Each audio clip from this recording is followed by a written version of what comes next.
Oi, pessoal, eu sou a Laira Muramatsu, sou professora de prótese dentária e hoje eu vou abordar com vocês a classificação de Kennedy nas PPRs. Vocês vão perceber que a classificação de Kennedy, nós chamamos ela de uma classificação topográfica. O que isso quer dizer? Nós levamos em conta nessa classificação a posição dos espaços edentados e também nós levamos em conta os dentes remanescentes. Então, para isso, para nós conseguirmos classificar esses arcos das PPRs, nós temos 4 classificações. Temos a classe 1, a classe 2, a classe 3 e a classe 4. E eu vou abordar cada uma separadamente com vocês nessa aula. Então, a classe 1, o que ela abrange? Quando nós temos um arco, um paciente com desdentado posterior bilateral, então ele não tem dentes posteriores dos dois lados da arcada, nós denominamos esse caso de classe 1 de Kennedy. Então, não tem dente posterior nem na direita, nem na esquerda, nós temos ali uma classe 1 de Kennedy. Já quando nós pegamos o caso e esse paciente possui os dentes posteriores em um dos lados da arcada, mas o outro é desdentado, nós classificamos ele como uma classe 2 de Kennedy. Então, ele só não tem os posteriores de um lado, desdentado unilateral posterior. E a classe 3, nós chamamos ela de intercalar. Por quê? O espaço edentado, ele fica entre dentes. Então, por exemplo, nesse caso aqui, ele perdeu os 2 pré-molares, mas ele ainda tem os posteriores aqui, os molares, e tem os dentes anteriores a partir do canino. Ele é uma classe 3 de Kennedy. Caso esse paciente perdesse esse molar, também perdesse esse canino, ele continuaria sendo uma classe 3 de Kennedy. Ou se ele tivesse perdido somente um dentinho posterior aqui, mas tivesse o espaço edentado entre os dentes remanescentes, ele continuaria também sendo uma classe 3 de Kennedy. E a classe 4, nós olhando assim, ela lembra muito uma classe 3, porque ela fica entre dentes, né? Então, ela também é um espaço intercalar. Tem ausência dentária, porém, ao lado, adjacente a esse espaço, nós temos dentes também. Mas qual que é a regra da classe 4? Para a gente denominar um arco classe 4, ele precisa perder pelo menos os 2 incisivos centrais. Então, o que isso quer dizer? Precisa passar a linha média. Então, nesse caso aqui, ó, o paciente perdeu de canino a canino, então ele ultrapassou a linha média. É uma classe 4. Caso esse paciente tivesse perdido apenas um incisivo central, o lateral e o canino, mas do outro lado ele tivesse ainda o incisivo central, o lateral e o canino, ele não se enquadraria numa classe 4, ele se enquadraria numa classe 3, porque a classe 4 precisa passar a linha média. Então, ele tem que, no mínimo, perder os dois incisivos centrais, tá? Se ele não tiver perdido, ele não vai se enquadrar em classe 4. E as classes de Kennedy, elas também têm modificações ou subclasses. O que isso quer dizer? Muitas vezes nós vamos pegar os casos com classificações que aparentemente estão misturadas. Então, muitas vezes a gente pega ali o paciente que perdeu dentes anteriores, dentes posteriores, no mesmo arco. Então, a gente precisa conseguir classificar esses pacientes também. Nem todos os casos serão classe 1, 2, 3 e 4 puras. Elas muitas vezes terão modificações ou subclasses. Então, como a gente classifica esses casos?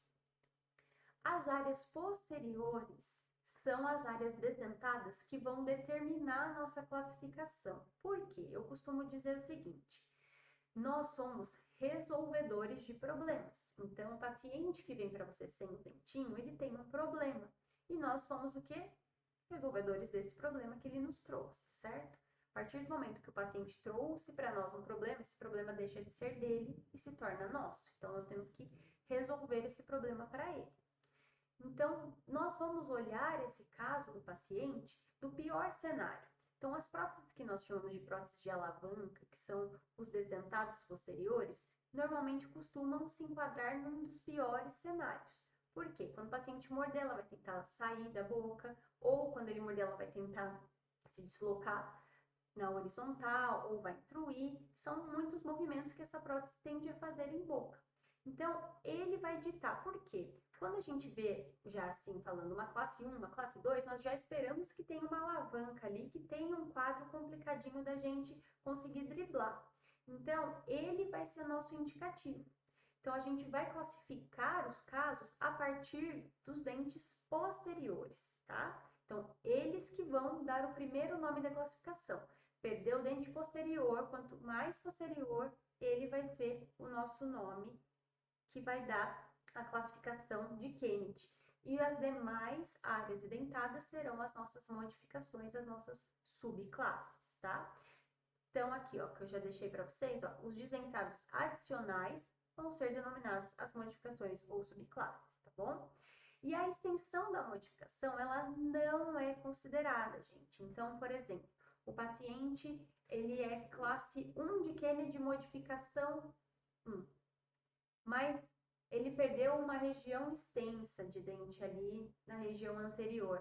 Não importa. Não importa se ele perdeu 1, 2, 3, 4 dentes. O importante é o espaço. A gente vai ver isso nos próximos slides, vocês vão entender um pouco melhor, tá? E a classe 4, ela é uma classe que ela não admite modificações, ela é pura. Eu costumo falar que ela é chatinha, ela é pura, não se mistura. Classe 4 não se mistura. Então, se o paciente tem perda dentária passando a linha média, que ele é denominado uma classe 4, mas ele também tem perda dentária posterior, ele deixa de ser uma classe 4, porque quem manda lembra que são os dentes posteriores, a ausência dos dentes posteriores. Então, ele não é considerado como uma classificação. Ele será apenas uma subclasse, uma modificação. O terceiro molar, quando ele estiver ausente e nós não formos reabilitar, nós não vamos levá-lo em conta.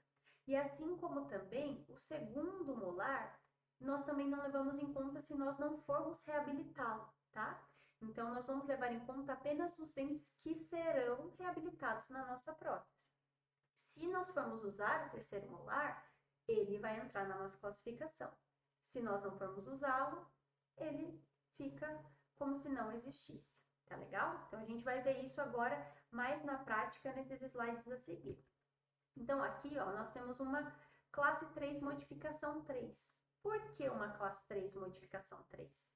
Então, ó, lembra que eu falei para vocês que nós não podemos colocar aqui, ó, uma classe 3, classe 3, classe 3, classe 3, certo? Não tem como eu ficar colocando várias classes 3. Então, o que que eu vou usar para isso? Uma modificação, uma nomenclatura de modificação.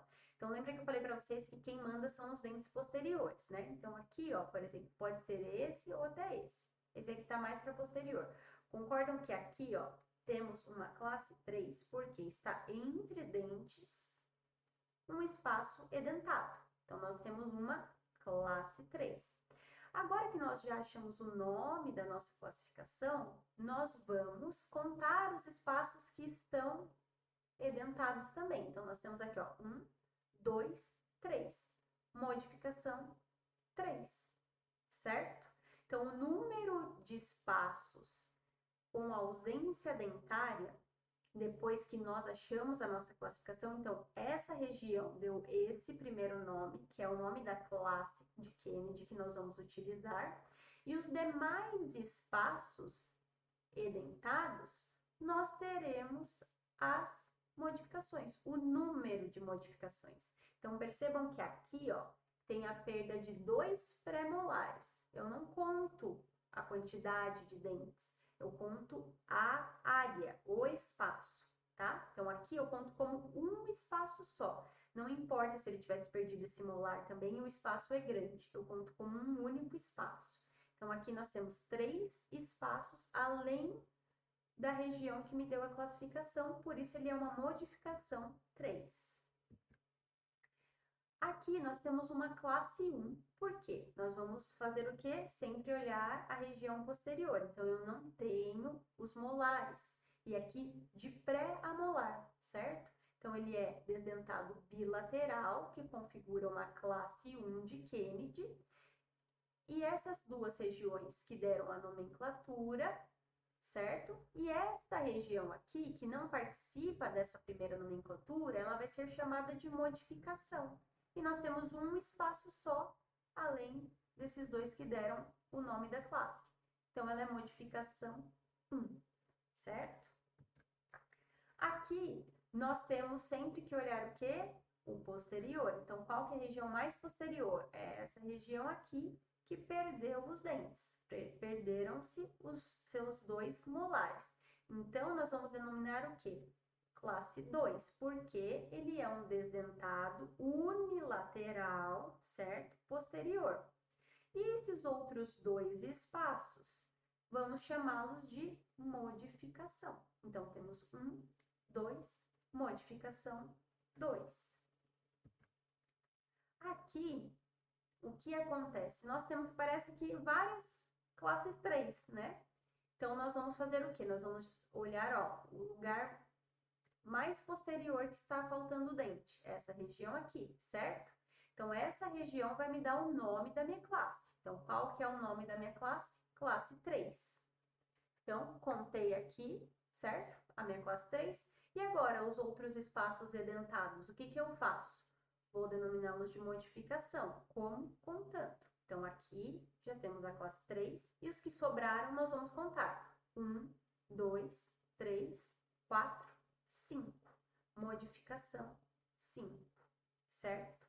Pessoal, se esse paciente tivesse perdido esse incisivo central, seria uma modificação o quê? 4, tá? Mesmo o espaço sendo grande e mesmo passando a linha média, porque lembrem que classe 4, ela é pura, não pode se ter perda dentária em outro local para se classificar como classe 4, tá legal? Eu espero que vocês tenham conseguido entender ou até revisar essas classificações. Não é difícil, porém exige um pouquinho de atenção sempre que a gente vai classificar, para a gente não classificar esse paciente errado. E essas classificações, elas são de fato uma classificação universal. Então, o mundo inteiro usa essa classificação de Kennedy. Se você for para a Alemanha, para os Estados Unidos, para o Japão e falar classificação de Kennedy, todo mundo fala a mesma língua. Então, é muito importante nós sabermos classificar os nossos arcos edentados para a PPE. Então, vejo vocês na próxima aula. Muito obrigada, até mais!